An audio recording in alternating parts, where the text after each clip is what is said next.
ডিমের ডালনা বানানোর জন্য আমি আলু আর ডিম সেদ্ধ করে ছাড়িয়ে পরিষ্কার করে নিয়ে রেখে দিয়েছি। দেখো আলুটাকে আমি ডুমো ডুমো করে কেটে সেদ্ধ করে রেখেছি। আর এখানে দেখো আমি সব রকম মশলা নিয়ে নিয়েছি, জিরে, ধনে, শুকনো লঙ্কা, নুন, হলুদ।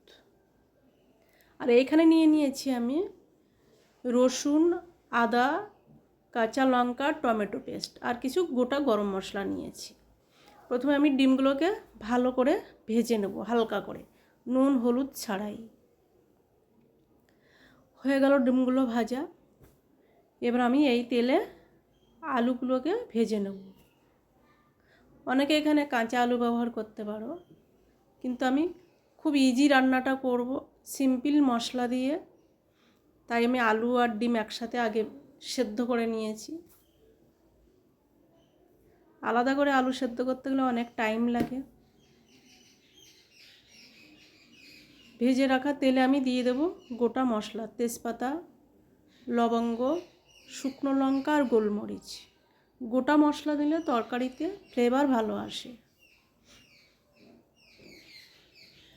দিয়ে দিলাম পেস্ট করে রাখা মশলাটা।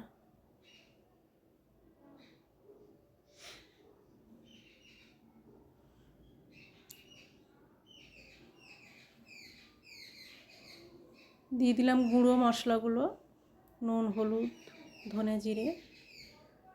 দিয়ে দেবো সামান্য একটু জল। জলটা দিয়ে আমি ভালো করে মশলাটাকে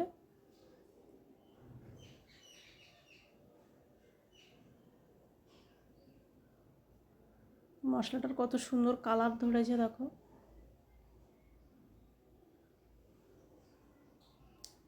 এটা খুব ইজি, সামান্য মশলা দিয়ে আমি বানাবো। দেখো মশলাটা তেল ছেড়ে এসছে, ওপর থেকে দিয়ে দিলাম সামান্য চিনি।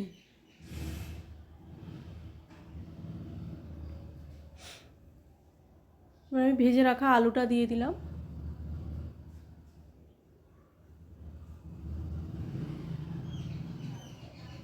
চিনি শুধু কালার আনে না, তরকারির স্বাদও দ্বিগুণ বাড়িয়ে দেয়।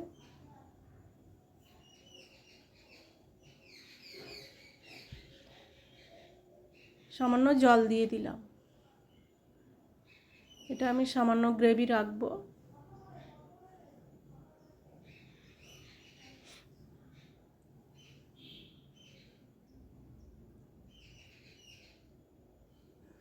ভিডিও ভালো লাগলে সবাই লাইক করবে, কমেন্ট করবে, সাবস্ক্রাইব করার অনুরোধ রইল। দেখো দিয়ে দিলাম ডিমগুলো।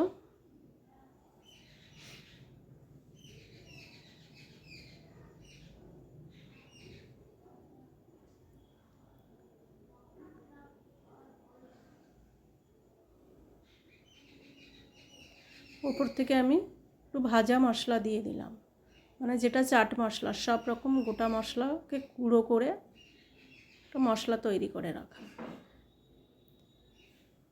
বিশেষ করে ডিমের ডালনায় দিলে দারুণ স্বাদ আসে।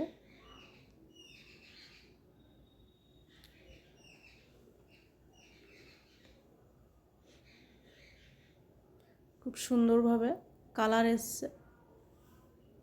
রান্নাটা আমার কমপ্লিট। এবার আমি সার্ভ করে নেব। এটা নতুনদের জন্য খুব ইজি।